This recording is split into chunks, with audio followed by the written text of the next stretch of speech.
Hello, my name's Marcus, I'm Fionn. and you're listening to the Recovery Hub podcasts, Knowing the Score with Eternal Media. a drug education and alcohol education series of podcasts. This is a co-production between Eternal Media, Meddwl Ymlaen, Mind Our Future, and North Wales Area Planning Board.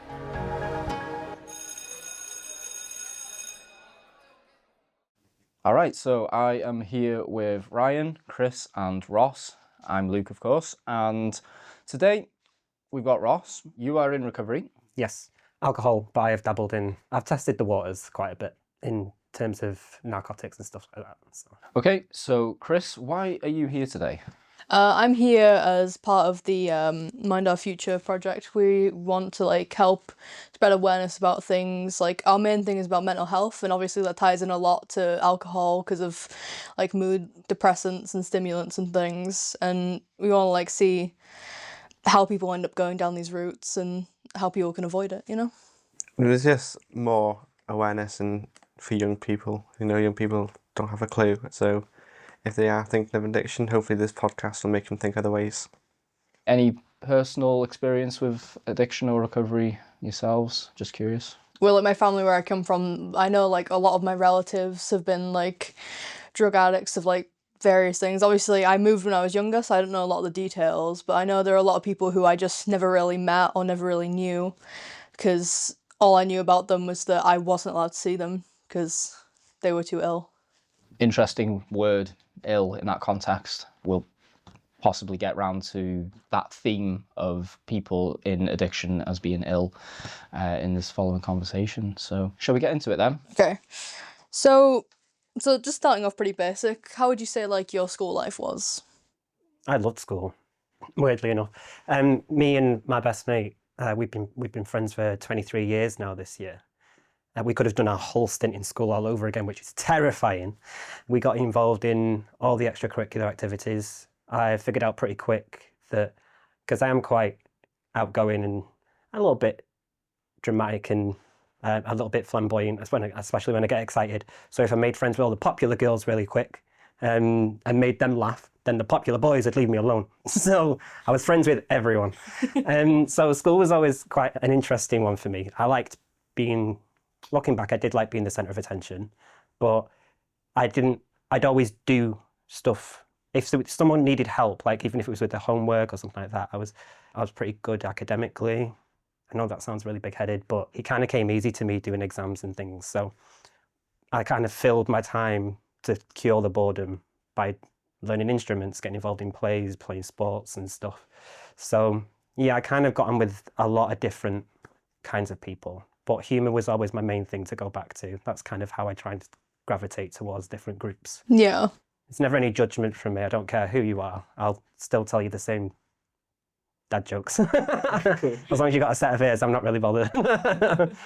We liked school, college not so much. Yeah, I've kind of the opposite, honestly. Really? High school, it was very hard to get along with people. Then in college, people just didn't care as much about dumb things, so it was just easier. It was kind of I kind of felt for want of a better phrase, being a big fish in a little pond in school. And then we went to sixth form college. It was so much bigger.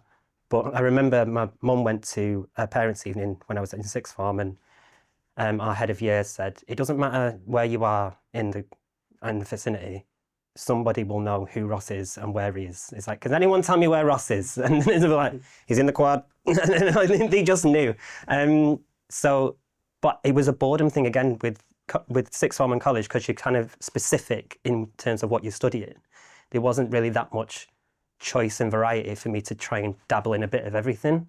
So I got really bored, so I didn't go to the last 3 months. But because the exams were coming up, and like I say, academic exams and stuff kind of came easy to me. When I knew I was going to fail my media exam, ironically enough, the fact I'm sat here now, but I knew I was going to fail my media exam. And got to the end of the year, I was like, oh, what am I going to do? And I've got a severe allergy to whey, which is the milk protein. So before I went into my media exam, knowing I was going to fail, I ate a pizza, knowing that it would give me anaphylactic shock. And as I was going in, I started having a reaction, and they had to call an ambulance. And as I'm getting in the back of the ambulance, I was down to the tutors, I was like, what about my exam? And he went, it's fine, we'll give you your target grade. My target grade was a B, so I passed. I was happy with that. And I got to eat pizza again. It was great. So. Well, now the story comes out. Your teachers are going to be listening to this like, Mrs. Crew, turn off now. And that B's rescinded. No, yeah. So it seems like school, most of the time, most of it, except for the anaphylaxis, went pretty well. Yeah. Would you say that your home life was similar? Like, was that going well? Yeah, I've got 2 younger brothers, and I've got an older cousin who's practically our sister. She grew up with us. She lived with us for a long time. And mum and dad who love us, slightly overbearing, but in a very loving way, and just always wanted the best for us. So they're incredibly supportive, and we have the luxury of calling each other friends, not just brothers. Me, Scott, Ben, which is really cool. So we hang out a lot. So was there anything major in between school and college that happened? 6 weeks holidays. No joking. I know. A lot can happen. Not really. We went to school in Altrincham, in Trafford, but we were all from Wythenshawe, Manchester, South Manchester. So we were all quite close, so friendships and stuff never really wavered. So that kind of dynamic kind of just flowed from school to sixth form and college. So that was kind of cool. We all kind of stuck together. My main core friends anyway. So that was nice. Was alcohol a part of your life at that point? So I started drinking when I was 13. On my 13th birthday, my mum and dad said, get in the car, we've got you a present. And me and my dad have the same birthday. So I just figured that we were going to go for a meal or something. I was like, great, road trip, get in the car. And then I realised as we started driving, my brothers and Leanne wasn't in the car. And I was like, bit strange. Usually we do it as a family. And they took me to Manchester Rugby Club in Cheadle Hulme. And they said, we've got you a job. And I was like, buzzing. I know no one can see me right now, but my face is very deadpan. I was not impressed. And I was scrubbing pots and pans on my 13th birthday. But because I was in the rugby club, and it's quite a family-orientated club, so all the kids grow up together and stuff. So because the parents, whilst the kids are playing and the lads are out playing rugby or whatever, or cricket, then the mums would sit and gossip and have a wine, and then they'd all come out and have a beer afterwards. So we grew up in that kind of environment. So the kids, when they get to like 13, you can like, okay, you can have a Smirnoff Ice, but only if your mum and dad are watching, kind of thing. So that's how it kind of started. But then because I was doing it, if I managed to get my friends jobs when they were 13, 14, just scrubbing pots and pans or waitressing or whatever, then they could have a Smirnoff Ice as long as mum and dad were watching. And that's how it kind of started. That was the kind of baseline. And then once we were a little bit older, like when we were in year 10 and 11, we started having like little house parties, and my mum would phone my friends' mums and dads and say, do you mind if they have a drink? But me and Colin are going to be watching them. We'll moderate how much they're drinking. They won't be drinking too much. And a lot of the mums and dads had said, yeah, that's fine, not an issue. Thanks for ringing me and letting me know. So, because their mentality of it was, at least they're not doing it on a park, getting in trouble, which a lot of my generation, that's what they did. That was a thing to do. Yeah, don't worry, our generation's still like that. Yeah, well, that's why I avoid parks at all times now. Teenagers are enough to deal with. Drunk teenagers, no thank you. So that was kind of it. So in our mind, we were doing the responsible thing, because if we were going to do it anyway, at least we were doing it in a safe environment where it could be controlled, and it was okay. And that's how we justified it. So did you ever think that addiction would happen? Like, do you think that was going to end up?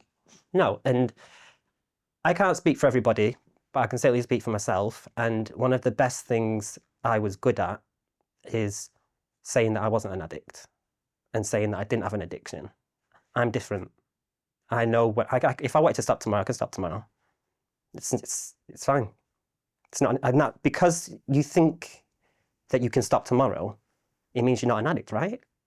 No. No, it doesn't. Just because you think that's fine, because I think I can do it, means that it's an option. But it's not always that, because then you wake up the next day and you're like, oh, I can just do it tomorrow. Well, I can just do it tomorrow. I could just stop tomorrow. And after a while, you realise, I'm trying really hard not to swear, sorry. I can't stop. I can't. Because then, and for me, when it got to a point where I couldn't stop, because if I did stop, I was going to die. It was as simple as that. And I remember being on the phone to my doctor, and this isn't going back that long, and they said, if you stop drinking, these are the repercussions. And after I got off the phone, I poured myself a drink, and I sat on the end of my bed, looking at it on my bedside table, And I just cried. And I thought, the only thing keeping me alive, the only thing that is stopping me from dying is the poison that I put into my body in the first place. And I let it get that bad.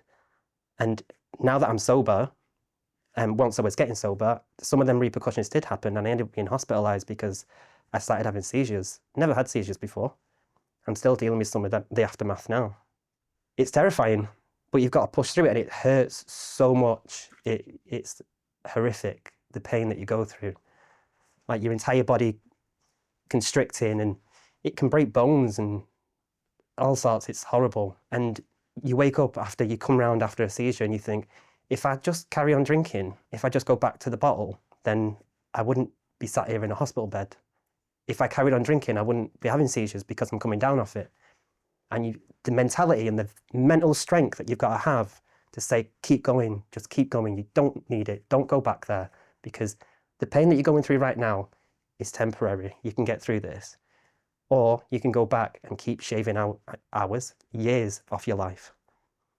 So, and you've just got that mental strength that you need. You just need to hold on to that little bit, one day at a time. Yeah. But it's so hard. It's so, so hard. I think coming down from it, it's all you think about. I need a drink. Or when you achieve something, little celebrations, like, right, I've got up, I've had my shower. Even things like, I've had my shower, I've had my haircut, been on the sunbeds. I can go I'll nip into the pub, I'll have a quick pint, and I'll go somewhere else. And you'll do your next day. Okay, that's step one done. And you'll plan your day out like that.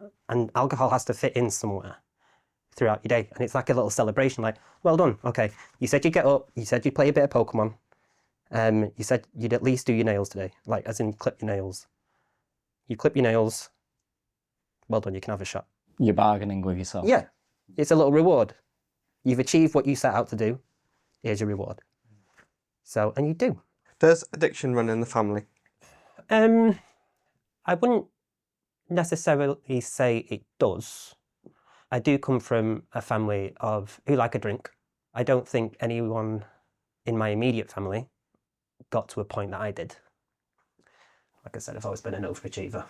No, it's not funny. But yeah, we weren't enabling each other, but we weren't really negative drinkers in a sense, if that's even the right phrase. Like, we don't scrappers, we don't start fights, we don't start arguments, we don't get blackout drunk. We can always make our way home, you know. We know when our limits are, when to stop, in terms of it's time to go to bed now, or when you know to backdoor it. So we're quite responsible drinkers, but very avid drinkers in the same breath. So do you feel like the fact that it didn't seem like a problem to begin with for so long because it only affected you positively? Do you feel like that's part of the It's very problem? confusing. It's a good question. It is confusing because, and I have said before, because I've known so many people that have gone through recovery successfully and people that have gone through it unsuccessfully. There was almost, you have so many different, like a full Rolodex of reasons why it's okay and justification as to why you're drinking.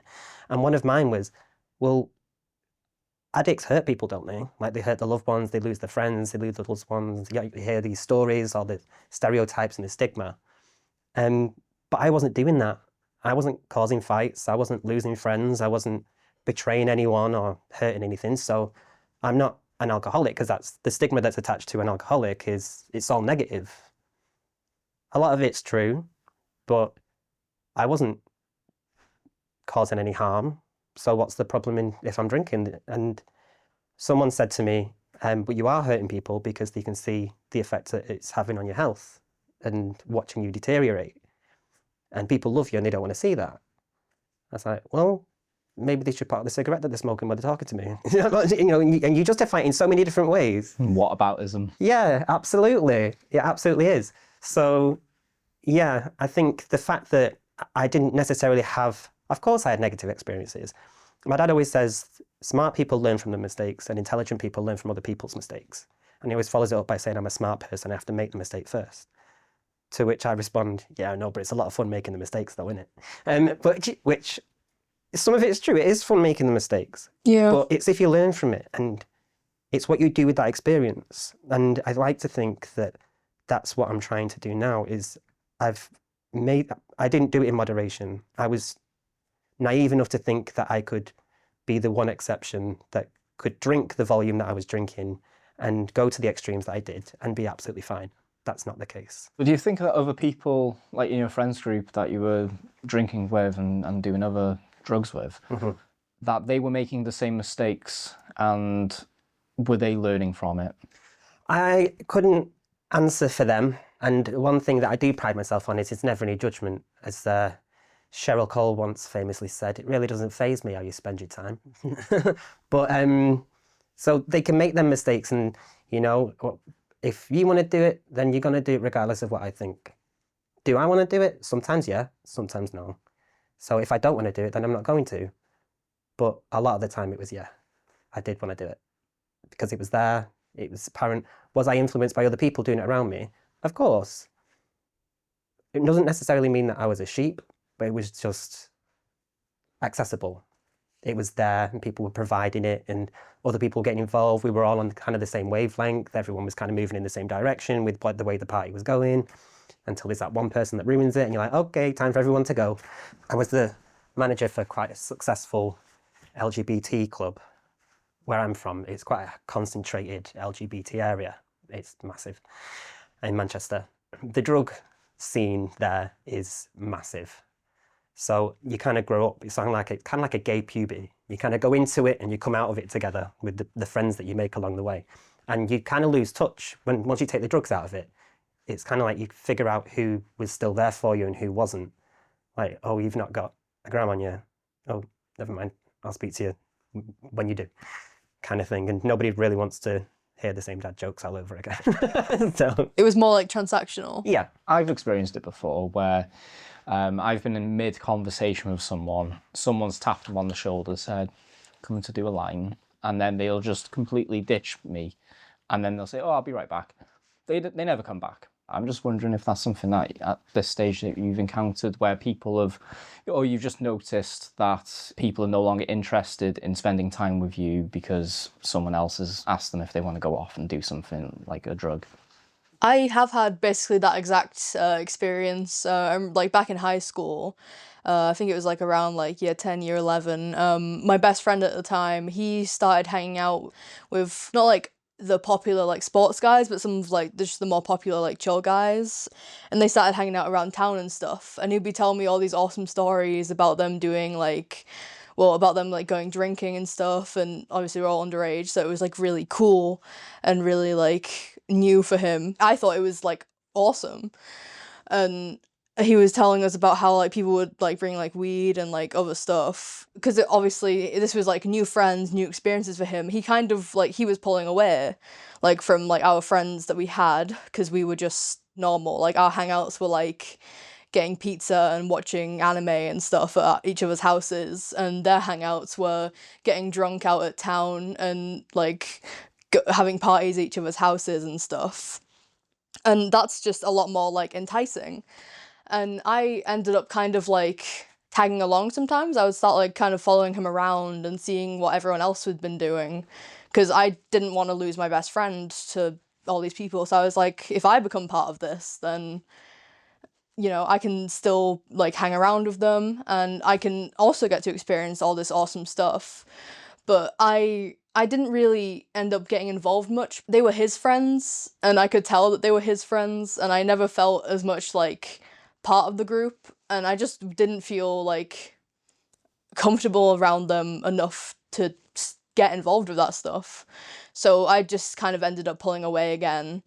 I'm still friends with him now, and like to this day, like he basically says that I like made the right call, because he still struggles with like some of the stuff. Like he got into like cigarettes and vaping and stuff, and even like when I was there, he would try and like keep me away from the stuff that they'd been doing, and I just kind of felt like it was like overprotective and stuff. But Do you think that because, you know, he's already come to the conclusion that it's like, okay, I'm in this deep and yeah, I can't get out of it for myself, but what I can do is I can protect my friend from going down the same road. And maybe like, you know, they think that, oh, I wish I didn't actually do this, but then yeah, he kind of felt like he was in too deep. By the end of like high school and stuff, he wasn't talking to them anymore, and it was like not having direct access made it like a lot easier to like step away from everything. Yeah, I think he's still doing pretty good now.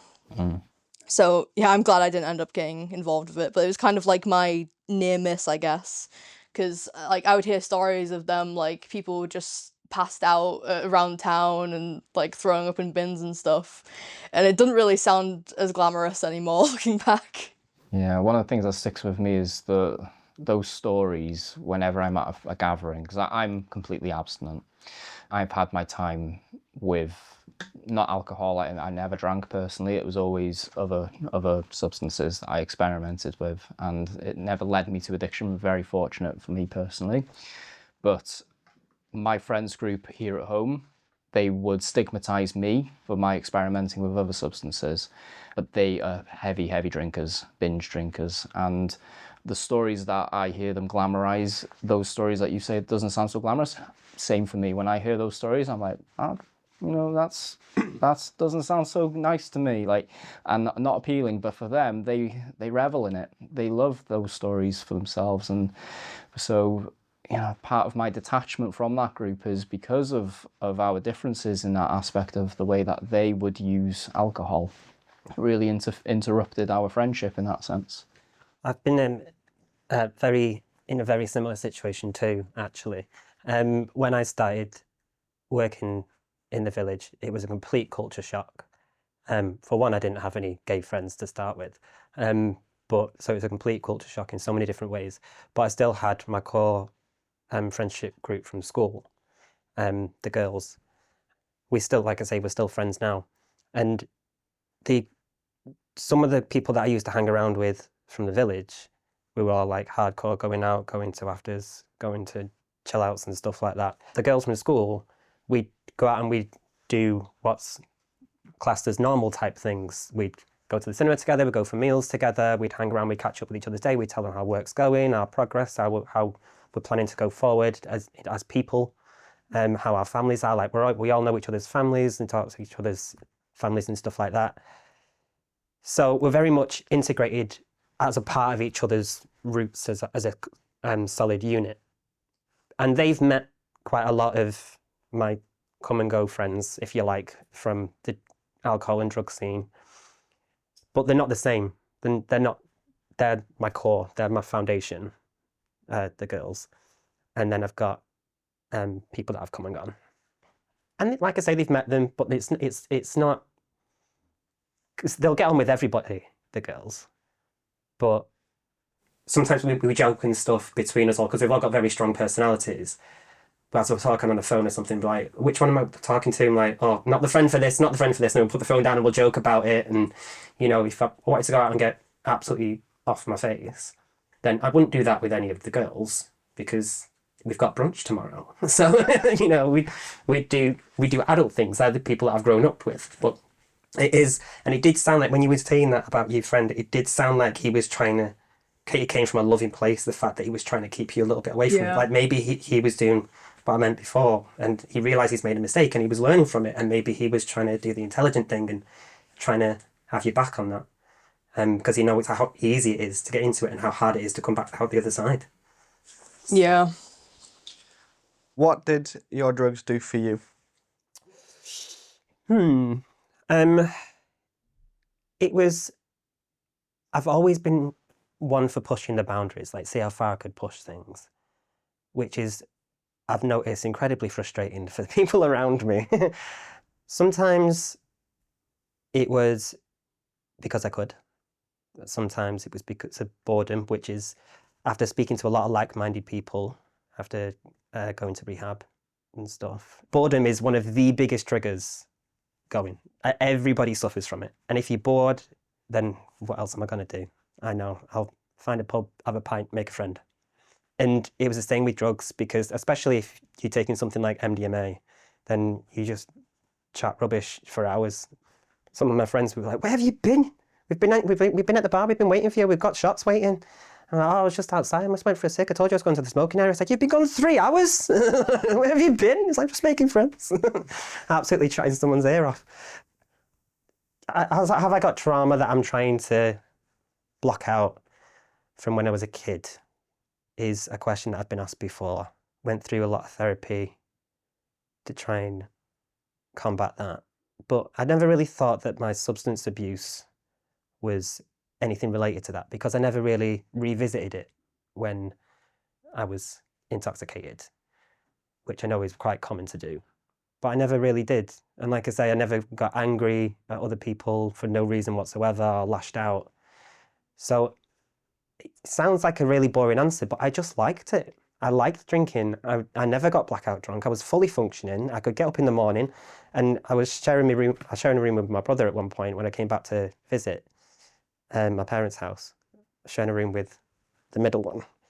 And I got down off the top bunk bed and I poured myself a gin bomb, call them gin bombs, a little shot of gin with a dash of lemonade, like a Jaeger bomb. It's just a strong gin and lemonade in it. But I had a gin bomb, and Scott just rolled off, went, "Oh, there's Ross's morning gin bomb." And like, it was just the most normal thing in the world, but there was just no judgment. When we come from a family, there's just no judgment. It is what it is. Obviously not normal, but working in the village, definitely so much abnormal behaviour that is so normalised. It's ridiculous.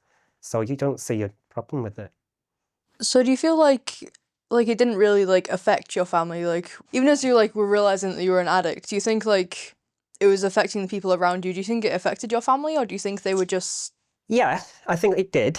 I think it was more of a case of they showed their concern, they shared their concerns, and of course I knew best, idiot that I am, and I kept doing it. And they took I think that's where my approach comes from. It's like, well, if you're going to do it, I can't stop you. You're an adult. You know the repercussions. You're smart enough to know the repercussions. You know what road this is going to lead down to. If you're going to keep doing it, that's up to you. We're going to love you regardless. And if you decide you want to pick up the pieces, and when you decide to pick up the pieces, we'll be there for you. And I'm very, very, very lucky that that's exactly what they did. And because they suggested me going to rehab 3 years before I actually went. And I said, no, I'm not going. Don't be so ridiculous. And then I turned around one day and I said to them, I'm ready. I'm ready. Because I didn't want to stop. Still didn't see a problem with it. I was getting up. I've always been successful in what I've done. It sounds big-headed, but that's one of the things that they teach you. It's like, praise yourself, just don't give yourself a reward of the drink afterwards. Looking back in retrospect, how do you feel about it? I think I stand by it. I don't think I did anything wrong, because I did try. Now, let me be very, very clear. I did try to stop drinking on numerous occasions before I went to rehab. Rehab for me was the final nail in the coffin. I knew that was it. If I go to rehab, then I'm stopping. I'm going to put the work in and I'm going to really get behind it. But I really thought I could do it on my own and do it myself. And I tried numerous times and failed numerous times. It was just, I tried AA, I tried therapy, I tried just going cold turkey. And the thing with AA for me was, even I wasn't necessarily a young person when I went, but I didn't know what it was. I just sat in a room with people telling stories of why they were either feeling sad or feeling happy. I didn't really get it. No idea what was going on. So that didn't work for me. No one was explaining it. I was like talking about 12 steps and stuff. And I was like, right, okay, the big book and stuff like that. Like, what does that mean? I've got no idea what that means. Somebody throw me a bone here, because I've literally just walked into an empty room and it is freezing. So what am I actually doing here? And then at the end of it, people give me a list of numbers to ring. And then I was like, I'm still none the wiser. I've got no idea what this is, what happens. And then when I went to rehab, they go into it in so much detail that I was like, oh, so there isn't a minibar. No. So it's like, but no, it clicked, because they invested time to explain what was going on, talking about self-reflection, and it wasn't about what you were doing, what you were drinking, what you were taking. It was the why. So why do you feel like that? What do you like? For example, if you made a comment to me, say, because I suffered with DT. Well, all the men in my family have an essential tremor. So our entire bodies shake all the time. I don't know why they call it essential tremor. It's not important. I don't need it. It's not essential. But my DTs on top of that, when I was trying to stop drinking, my shakes were really bad. And I got really insecure about it. So when say if you made a comment about like, oh, Shaky Stevens over here, and then I'd snap back at you. And they'd be like, well, okay, why are you angry right now? Because you're not angry at Kris or whatever. Like, or Ryan, I'm not actually angry at you. You're the superficial reason for that reaction. What I'm actually angry about is the fact that about my shakes. I'm angry about that and I'm insecure about it because I'm angry because the reason I'm shaking is because I've drank and because I've given up drinking. That's the real reason why I'm angry. I'm not actually angry at you. So there's no reason for me to take it out on you. So it's all about the why. And then when that kind of clicked, everything else starts like, so why am I reacting like that? What's the real reason that that's upsetting me and leading me to go to want to drink again? Because if I'm angry, I'm like, oh, I need a drink. It kind of started to slowly make sense. So do you feel like, would you say that like drinking like changed you and like how you responded to things? Well, funnily enough, my mate that I was speaking about before, she actually said, her mum was like, how's Ross getting on? How's he doing? And she went, really good. He's looking really well. He's smashing it. And she went, do you know what, Mum? I don't think I've ever actually seen Ross drunk. She went, it's so bizarre because he's an alcoholic and he's been drinking so much for so long. I've never actually seen him drunk, like throwing up or falling downstairs or anything like that. And I was like, that's just because I can handle my drink more than you. And by the time you're throwing up and falling down the stairs, I'm all right. I do that when you're in bed. But no, because I know where my limits are. I know when to backdoor it. And because I'm like, right, I've drank enough to put me to sleep now. And I just liked it. It just kind of, and she said, I don't think you, because I was worried when I was sober, when I started getting sober. It was terrifying because I'm like, am I still going to be funny? I still. First joke. Yeah, everyone was thinking it. Am I going to be funny? Am I going to be interesting? Is my personality going to be the same? Like, I don't know who I'm going to be. I'm going to have to learn how to be me all over again. And the people around me that say that they love me, like, do they love me or do they love the drunk me? Like, am I still going to have the same friends? And all these kind of insecurities came out of nowhere. And they're going to have to get to know me all over again because I might be completely different. And she actually said something that was very sweet, and I never told her that I thought it was sweet. But she said, you don't seem too dissimilar to when you were drinking all the time. You're pretty much the same. I can't say what she called me, but that you've always been. I was like, all right, okay, that's kind of good, I suppose. So the foundation of the person that you are were always there. And thinking that you needed that intoxicant to enhance that, maybe that's not a thing. I don't know. Maybe it's not. Maybe it is for some people. I can't speak for everybody. But yeah, that's definitely one of the biggest hurdles that you have to try and get over. You're a self-proclaimed extrovert anyway, aren't you? Yes, very much so.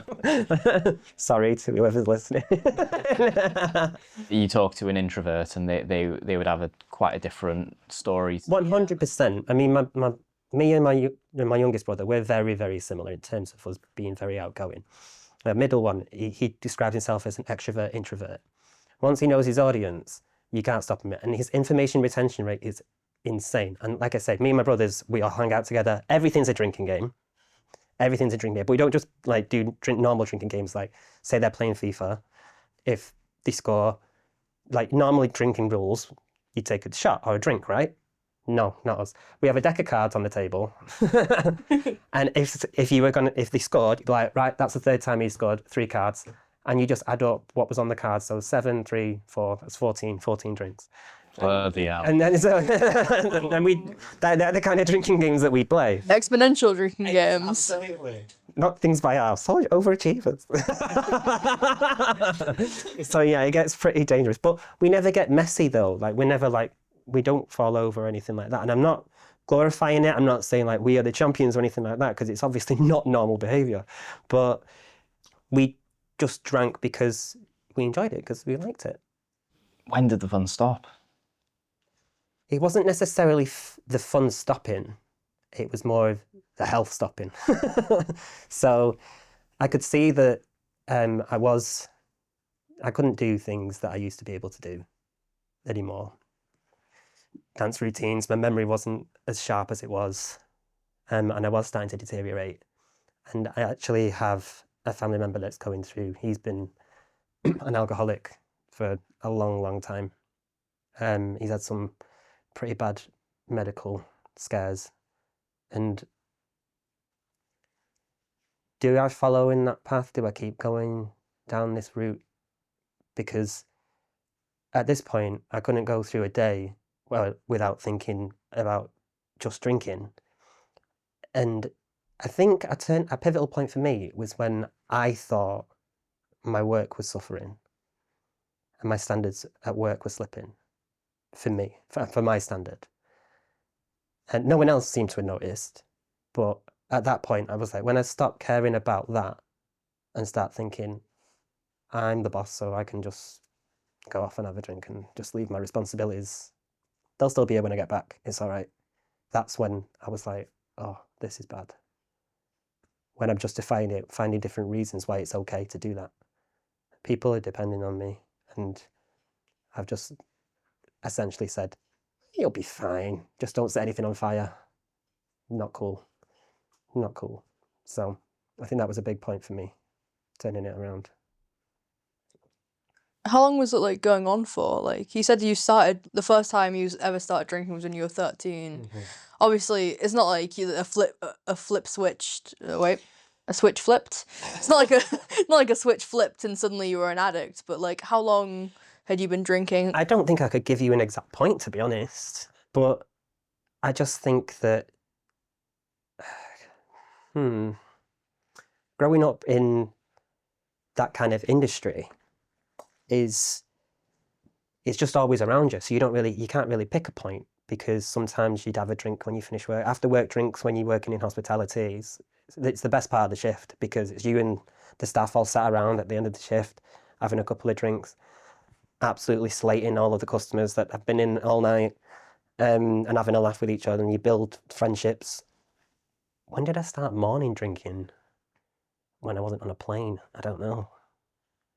Somewhere in my 20s, somewhere. I think my mid-20s maybe. That was definitely, I went through like a 2-year phase that was quite drug heavy. But drugs were neither here nor there to me, to be honest. But I did do a lot of them.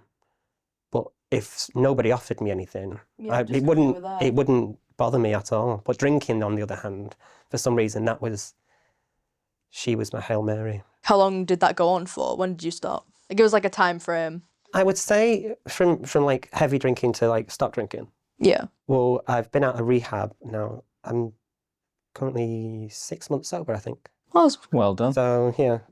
But yeah, 6 months sober. And before that, I remember, the day I was going to rehab, it was a Saturday I was going. On the Friday, me and my brothers, we got absolutely battered. And I said to my mum and dad, and like I say, I don't get blackout drunk, but I do not remember it whatsoever. So I thought I could get so drunk that they wouldn't be able to take me, and must have crossed my mind. I don't remember thinking that, but it must have. But Mum was having none of it. She grabbed me by the collar of my shirt and threw me in the back of the car. Next minute, I woke up in Runcorn, and I was talking to someone. Apparently, I was talking the entire time. I've got no recollection of what I was saying. And then I was just sat in a garden in a smoking area talking to this lady from New Zealand who's got 9 kids. And I was like, what have I taken? Where am I? And they were like, you're in rehab, Ross. I was like, already? I was like, is it Saturday already?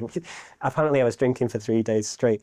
But and I just kept saying to my mum and my dad, I was like, if this is my last drink, I'm going to go out with a bang. And she went, yeah, and you did. And then I banged you in the car. You're lucky I didn't put you in the boot. And how was rehab for you altogether?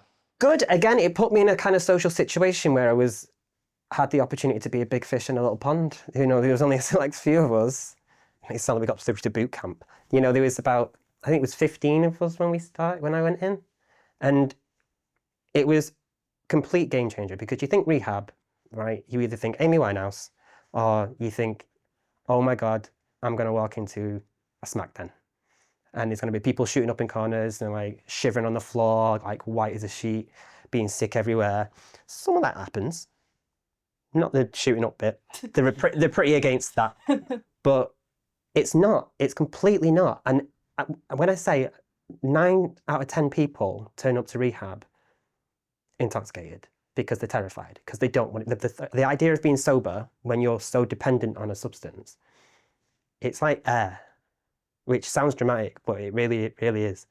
When you're that dependent on it, you're like, what am I going to do without it? It's part of my daily routine. It's incredibly bizarre. But you walk in, and as you start talking to people, because I don't know if you noticed, but I'm not I'm not a shy baby girl.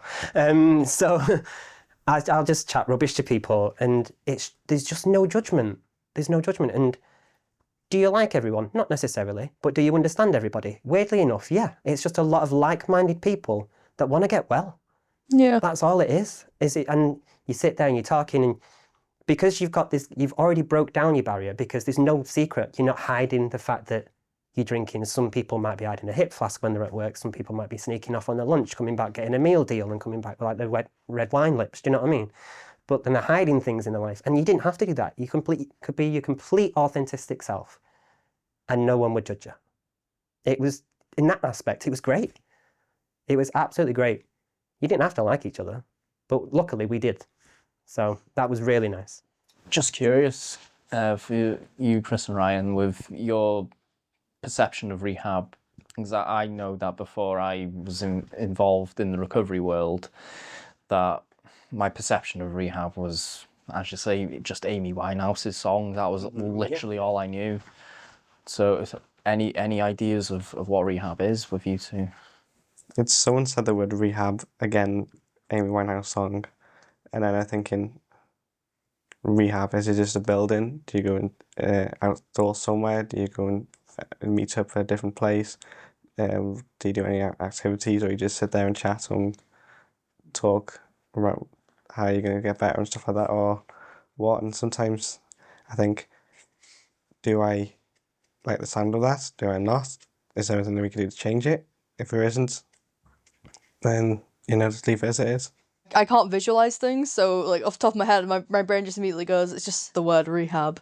All it kind of brings to mind, the stigma of it around it and stuff, prison-esque environments, like obviously, like you said, that's not what it's like, but it's like the kind of like image it gives off is like something where it's like you're stuck there, you can't leave. Let me be very, very clear. If you go to a rehab facility, the door is always open.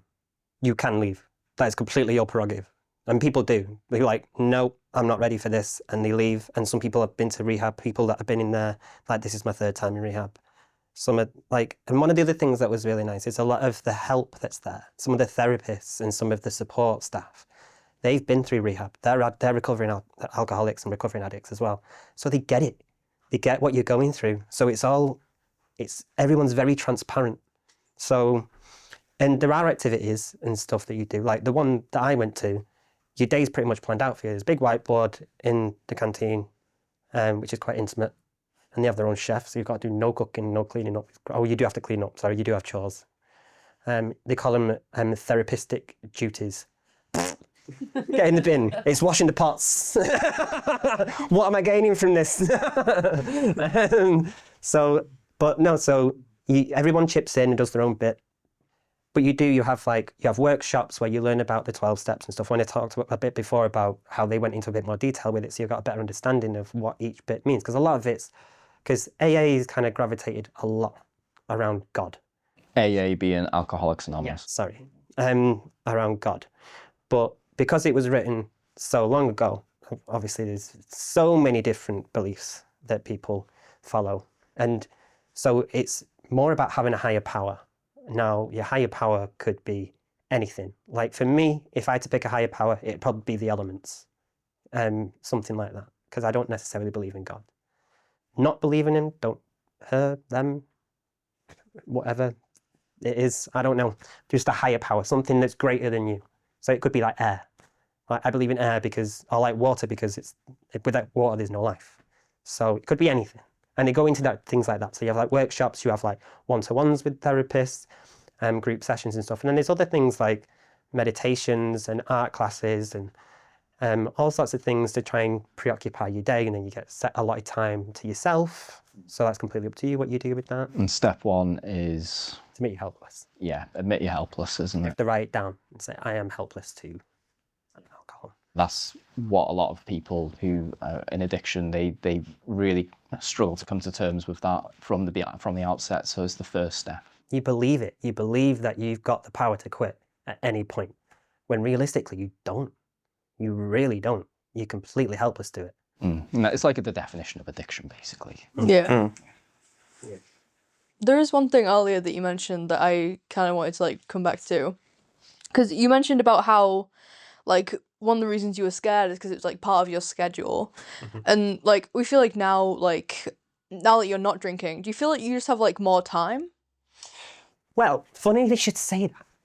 Yes, but that's only because I was hospitalised, because when I first went into rehab, I was so drunk that my alcohol level needed to come down to a certain point before they could start medicating me. They give you this medication called Librium, which kind of tells your brain it's all right, you've got substance enough in your body to be able to function without the alcohol, because it's like having a diet just of bread for like 15 years, and then all of a sudden you just eat carrots, and then your body's like, whoa, is this geezer lost? I don't know what to do with that. So if you start putting normal things in your body after just having alcohol for so long, your body kind of shuts down. That's when you start having seizures and stuff. So Librium kind of battles that. They couldn't give me that until my alcohol level came down to a certain point. And it took that long to come down because my body breaks down alcohol so slowly, because I was even thinner than I was now, that my brain just switched off and I just started having a seizure. So I was in hospital for 3 weeks. So I was in there, wasn't even there for 24 hours. Ended up in hospital for 3 weeks, and then came straight out of hospital and went back to rehab, and then had to carry on. And then I've had 2 seizures since.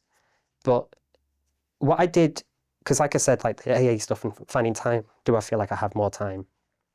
Yes. So obviously I'm recovering from the physical ailments of the seizures and stuff. But one of the things that I found for me that works for me, because the AA and the meetings and stuff was like, it's not quite working, and everyone's recovery path's different. Everyone finds different ways to kind of get around it. And for me, because like I say, the drinking games were a big thing. So if we were playing a quiz on YouTube or something, because we have a quiz on in the background, and you get a question wrong, then you'd have to do a forfeit, which would usually be a card and a drink. Well, I substituted that, and I thought, how can I make that relevant to me so I can still be involved in the game and stuff? And I switched it up, and I was like, oh, if I get the question wrong, then I've got to eat a cookie. Which sounds stupid, but it worked, because I have like a list of like different forfeits for me to do. So you're still around alcohol with... Yeah. Yeah, how was that for you? I prefer it, to be honest with you, because people have asked me, like, is it all right if we have a drink? Or if someone, I would hate, me personally, it all comes from a loving place, don't get me wrong, it all comes from a loving place, they're just thinking of me, and I love that. But in the same breath, if someone was to say, right, we're not drinking because Ross is coming, that kind of singles me out, and I'll say, no, I won't come. If you want to drink, then you crack on. If you feel uncomfortable with me coming and you drinking, then I just won't come. I don't mind, it's not a trigger for me. I know it can be for a lot of people, so that does work in that instance. I've spoke to some of the people that I went to rehab with, and all of their families had sober Christmases, because the person that was in rehab was having their first sober Christmas, so they all did it. My family didn't. They all drank, and it didn't bother me. But I know that it could bother some people. It's like one of the coping mechanisms that I come up with myself. Again, it's quite unorthodox, really, and I'm not promoting it or anything like that, but it's worked for me, is I've substituted the shots of gin and the beers for shots of Schlur, Schlur, the delicious grape nectar that is Schlur. And I've substituted it for that. So instead of in the morning when I would wake up and I'd have a shot of gin, I have a shot of Schlur, which now the routine of it, the bare bones of it, not great. The fact that I'm still in that routine, I understand that. But like the muscle memory that's still embedded in me of just doing the action, and because of the flavour profile that's different, because it's a bit of an odd drink, and because it's different, it's kind of tricking my body. It's still holding on to that little bit of me that was before rehab and having that in the routine, but it's safe and I'm still sober, and I've found a way, and it's worked for me so far. And drinking non-alcoholic beers, that could be a massive gateway for some people, because it's still doing the action and taking a shot or drinking something that tastes like beer. So it wouldn't work for everybody. But for me, I found that that's worked so far, and slowly but surely it's getting less and less and less, and replacing it with something else. But there's a thing in AA where they talk about 7 chimneys, where there's smoke coming out of a chimney, and you put your hand over it, and then the smoke comes out of something else. So you get rid of one addiction, and then you replace it with something else. So some people, that's working out. Like, you weren't allowed to work out too much in the rehab that I went to, because exercise can be just as bad addiction as alcohol or drugs. So substituting, so eating it becomes a big one for a lot of people in recovery. And then, as you're saying, with the routine that you have with the Schlur, when I first met Marcus, he was using vapes as a way to taper first, and then he would then just have it with no nicotine in the end, so just blowing out just nothing but just vapor really. And then it was just the physical habit of the action itself. A lot of smokers do use lollipops, don't they? Like my friend did, a lot of my friends did, just because it was that kind of action, that muscle memory of doing that. So you still do that every morning? Not every morning, but as throughout the day. Sometimes I'm a bit weird, I don't know if I'm the only person that does this, but when you talk to the TV, when you're watching one of your shows, and you're talking to the telly, and you're like, oh, what's she gone upstairs for? What are you doing? And like when some of them are having a bad day, I think I'm dead funny, but they're having a bad day and they're just sat at a bar and they're like, oh, and they just take a swig of gin, or a swig of scotch or whatever, and I'm like, yeah, I feel you, pal, and then I'll just have a shot of Schlur with them. Like, but it's just like, but I'm laughing and having a nice time, and do you know what I mean? So it's still very much part of my life, but that's kind of worked for me, because I would have done that with gin. It's whatever works for people at the end of the day, isn't it? Would you say that you've encountered skepticism and doubt from other people in recovery with your methods? I haven't really spoke to any of them about it yet. And is that a choice that you've consciously made to not mention it to them? No, we haven't really, because we haven't really been in touch that much since rehab. Not since rehab, since Christmas, because it was always going to be a difficult time for us all to kind of keep in touch and stuff anyway, because we've all got our own families, we all just met, and we've only been out, I think I got out in October. So we got out and we were all like, yeah, we're all still best friends. And I'm like, oh, we've got to go back to our lives now and figure out how to do our lives and do it sober. So that was a big thing. So we're all adjusting to begin with. And then Christmas was thrown in. And this was my first Christmas and New Year completely sober as an adult ever. I've never had one before. So that was a big thing for us all. So because we're all so fixated on trying to make sure we're keeping ourselves together, we haven't, throughout January, we've not really been that conversational, really. So how scared are you of relapsing? Do you know what? I've thought about it. I thought about it a lot. And I just think, now that I'm sober, because I did think about going back into therapy. It's a conversation that me and my parents have had. I thought about going back into therapy. The issue that I did have is with going into rehab is we all get assigned a therapist, and I got on really well with mine. We used to have a right laugh, and not necessarily the point of therapy, but we just clicked. We got on really well, and we come in sometimes and you sit down and I'm like, "Are you all right? And how are you?" Blah blah. And they tell me about their day, and then if they're having a bit of a bad day or whatever, and I tell them about mine.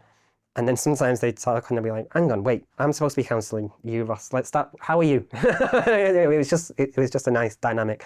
But you're not allowed to keep your counsellor from rehab. So, and when I got out and you start your journey, as your sober journey outside, which is hard adjusting, it's all right when you're in the bubble of rehab because everyone's sober and everyone's in the same mindset. You go outside of that, you don't have any of them really that's local anymore because they're from all over the country. And I've thought about relapsing. And like, now I've got it under control. Because I thought it was on a wobbly bridge then. It could go either way. Thinking about therapy, I'm just trying to train of thought back. And now, that was it. And now I'm thinking about going back to therapy because you've got to start from square one. So now I've got to go and dig up all the crap that happened to me when I was a kid and all the dark and dingy bits all over again and start from square one and get to know somebody new. I was like, if I do that when I just come out of rehab, then there's a very strong chance that I could have relapsed then. Because they could have asked me a question that could have triggered me about something and be like, do you know what? Get me to the nearest pub now. Get me to a watering hole. So I hope it was the mature decision to say no to therapy straight away because I didn't want to put myself in that position. I was like, let me acclimatise to this new way of life first. Let me figure things out. And then when I'm ready, I'll go back into therapy. And now I think I'm ready to do that. So I made a couple of phone calls the other day. The help is out there and it's very easily accessible. It's just a phone call. But I'm a phoner, so I don't mind. I hate texting. A big part of that was like, now that I've got things under control, that stemmed the thought like, well, if I've got things under control, maybe I could just have a social drink. I know now that I don't need it. And I thought, that sounds like something familiar that you've heard other people say before. And when you heard people say before that it's all right, I'm not an alcoholic because I could stop tomorrow, that didn't turn out to be true, did it, Ross? No. So maybe learn from somebody else's mistakes and say, maybe that is true, that you can't just be a social drinker. You've not got it in you. Nobody has once you've gone to the extremes that you have. And then I thought, even if I did just have a social drink and then and then the next day didn't drink again, would I be proud I could do it? I'm like, no, do you know what? You did just socially drink and then you stopped again. Well done. Would I be like that? Or would I think to myself, well done, you just thrown away 6 months of sobriety. Now you've got to start again. You know what I mean? It's like, what would you be? Disappointed or would you be proud? And they're the kind of thought process that goes through your head, that you've got the different options that you've got. But I am slightly over analytical, so I might just be over dramatized and overthinking it. I'll start with you, Ross. How do you feel that this session's gone? I feel like I rambled a little bit, didn't I? Sorry about that. No, it's quite nice actually. It's kind of it's nice to be able to share the insight once you've come out of it, because Mum and Dad would ask me questions about what like rehab and stuff was like, and you kind of shut down a little bit because you don't want to have to relive it, because you weren't strong enough then mentally. Your mental health was nowhere near in the right frame of mind to talk about it. So when you've kind of got yourself in a solid place and you've come up with things and you live in your day-to-day life and you feel like you've got a bit of yourself back and you're sober and you're strong enough to talk about it, it's nice to be able to talk about it and for it to be received, and hopefully I've not been a massive pain in the backside, really. So yeah, I've really enjoyed myself. Yeah, me too. I've really enjoyed this. Look forward to, potentially like hearing from you in the future as well. Yeah, absolutely. How about for you two? Yeah, it might be weird to say, but I think it was really fun. Like, like you say like about like rambling and stuff, but like I feel like you made it like entertaining, like to talk to about like. But it shouldn't be a scary subject because it's very, very real, and I think that's a massive part that feeds the stigma. Like addiction is a thing; it's not going away. It's just as much of a disease as any other. I'm not going to compare it to any because each one of them's horrible in their own right. It's a thing. It's there. It's present, but it doesn't mean that your personality has to go away. Yeah, I feel like that's part of the thing is like, because when it's like a big scary topic, it's like, well, that can't be me because I'm normal, like, or I'm fine. And then it's not until you reach like really bad stages, like you're saying, like where your health is deteriorating and like you can like feel yourself like deteriorating. And at that point, it's like maybe I am at that point. And it's like I feel like if it wasn't like such a big like thing like the way it is, like if it wasn't such like so like terrifying to people, like it would be easier to like admit and to like notice. 100%. And it's one of them things where if you, like I talked before about learning from your mistakes, intelligent people learning from other people's mistakes, just because you make mistakes doesn't mean that you're a bad person. It's what you do with them experiences afterwards. You define who you are. You choose. You pick. If you want to do it, then do it. If you don't, then don't. It's up to you. I've not got to live in your brain. So, and the thing is yeah, addiction can be completely scary and people throw a lot of the hard facts at you, like you will die. It's as simple as that. If a year ago, if you said to me, Ross, you're an addict, you will die, I'd be like, well, at some point, yeah. But like, no, they try and, it's almost like they hound it, like you will die tomorrow. If you admit that you're an addict, you will die tomorrow. Like you're giving yourself a death sentence. That's not the case at all. Admitting you're an addict just gives you options. I've heard it been called slow suicide. Yeah. Yeah. So for you, Ryan, like you were with Marcus yesterday, how does this conversation differ? Or like what are the key differences in Ross's story did you find? Yeah, so interviewing Marcus from yesterday, today feels completely different. I know that some subjects can be quite touchy, brings back sentimental values and people cry a bit, and that's fine, everyone does that. But listen to Ross's story today, the way he adds jokes in between and, speaking from personal experience, it's different. And you know what? Although subjects, again, can be quite touchy, even have a little spin, add the odd joke in, have a little laugh about it. It's fine. I like it that way. Yeah, I feel like it's good to have like both sides, because some people it is like it's terrifying and it makes sense why it is. But like for some people it's just something that happened and something that's like you said, you've learned from, you're growing from, and it's just kind of something that you can laugh about. Yeah, 100%. I touched on it very, very briefly. There's been a lot of troubles in the past where therapy has been needed and stuff. Do I think that particularly influenced my addiction? No. Did it make me sad sometimes when I've been drinking a bit on my own? Of course. I'm only human. But, I don't think that for me personally, it wasn't a catalyst for my addiction. So I know that I'm a bit of a rare breed where I just did it because I liked it. One of the things that can happen, however, from addiction is that traumas occur during addictions, and then it becomes harder because then you can start trying to escape that trauma that happened during those years of addiction afterwards, and it gets harder to crawl back out of addiction that way. Yep, that's very, very true. Yeah, once it becomes when it's a coping mechanism, it's much harder to replace. And I've seen it myself when people have gone through traumas, when they've been intoxicated, when they've fallen into an addiction, and then these traumas happen, which can be absolutely awful. And then they try to deal with it and block it out by continuing and strengthening their addiction. But by using again, that takes them back to that place where they were when the trauma happened, and it all becomes one big, massive mess of a circle. So they're using to try and forget, but when they try and forget, it's putting them back in the mindset they remember because that's the mindset they were in when it happened. And it's just a complete, it's horrible to watch. Thank you for listening to this episode of Knowing the Score. It was a blast to meet Ross, and I look forward to hearing from him in the future. Join us next time where we have Zoe, who is just the embodiment of hope for recovery. See you next time.